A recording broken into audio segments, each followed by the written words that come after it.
Ishim në një takim me drejtorin e përgjithshëm të Policisë së Shtetit për të adresuar një shqetësim në rritje të qytetarëve sa i përket përdorimit të monopatinave elektrike.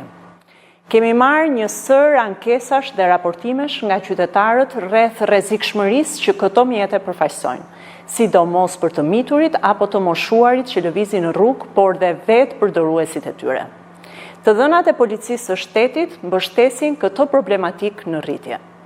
Ne kemi bërë një analizë të hollësishme në lidhje me këtë fenomen dhe kemi arritur në përfundimin që përdorimi i këtyre mjeteve po shkakton një rrezik imediat për sigurinë publike. Mjafton të përmendim faktin që vetëm gjatë vitit 2024 janë 991 raste të raportuara nga urgjencat për aksidentet me këto mjete. Midis këtyre rasteve ka pasur edhe fatalitete si dhe dëmtime shumë të rënda. Për të adresuar këtë problem dhe këtë rrezik që i vjen rendit dhe sigurisë publike dhe përdoruesve të rrugës nga përdorimi i këtyre mjeteve, ne kemi përcaktuar dhe një procedurë standarde bazuar në ligjin e Policisë së Shtetit për të adresuar këtë problem, duke ndëshkuar drejtuesit e këtyre mjeteve dhe përdorimin e këtyre mjeteve në rrugë urbane, duke përfshirë dhe trotuarët dhe duke arritur deri në bllokim administrativ të këtyre mjeteve. Sot i kam kërkuar Policisë së Shtetit që përkohësisht të mos lejojnë qarkullimin e monopatinave elektrike në rrugë.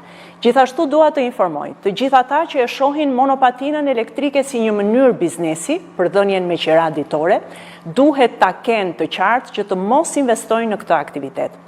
Lejimi gjithmonë pas përfundimit të këtij procesi do të jetë i vlefshëm vetëm për përdorim vetjak të këtyre mjeteve. Ne do të hartojmë rregulla të qarta dhe të zbatueshme nga të gjithë.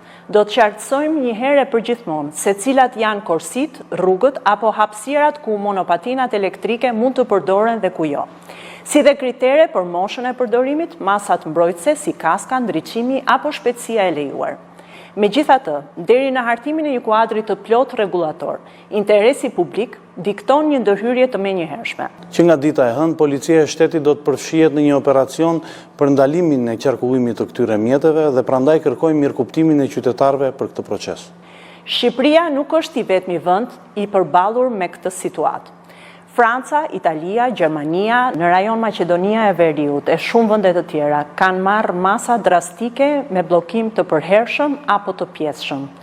Dua të sqaroj opinionin publik se ne do të analizojmë të gjithë praktikat më të mira europiane dhe do të marrim masat e nevojshme në interes të gjithë palëve të përfshira.